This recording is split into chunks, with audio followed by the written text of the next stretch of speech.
आप सभी को मेरा नमस्कार। आज मैं आपको नाग पंचमी की कथा कहानी सुनाने जा रही हूँ। एक कन्या कथा के अनुसार एक राजा के 7 पुत्र थे। सभी का विवाह हो चुका था। उनमें से 6 पुत्रों के यहाँ संतान भी जन्म ले चुकी थी, परंतु सबसे छोटे पुत्र के अब तक के कोई संतान नहीं हुई। उसकी बहू को जिठानियाँ बांझ कहकर बहुत ताने देती थी।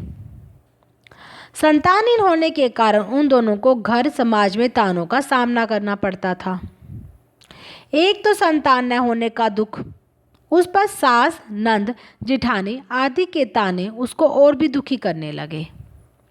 इससे व्याकुल होकर वह बेचारी रोने लगती। उसका पति समझाता कि संतान होना न होना तो भाग्य के अधीन है, फिर तू क्यों दुखी होती है। वह कहती, सुनते हो, सब लोग बांझ कह कहकर मेरी नाक में दम किए हैं। पति बोला, दुनिया बकती है, पकने दे, मैं तो कुछ नहीं कहता। तुम मेरी ओर ध्यान दे और दुख को छोड़कर प्रसन्न रह। पति की बात सुनकर उसे कुछ सातम ना मिलती, परंतु फिर जब कोई ताने देता तो रोने लगती थी।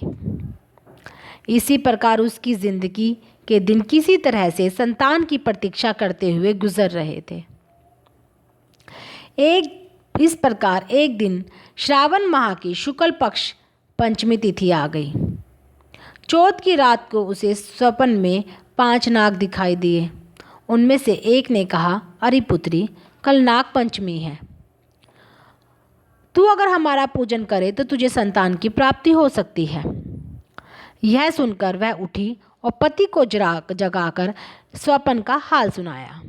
पति ने कहा, यह कौन सी बड़ी बात है? जैसा स्वप्न में देखा है उसी के अनुसार नागों का पूजन कर देना। 5 नाग अगर दिखाई दिए हैं तो 5 की आकृति बनाकर उसका पूजन कर देना।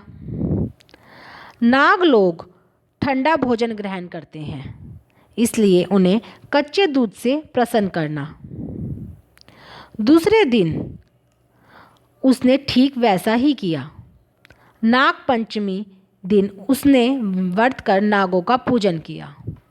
उसे 9 मास के बाद संतान सुख की प्राप्ति हुई।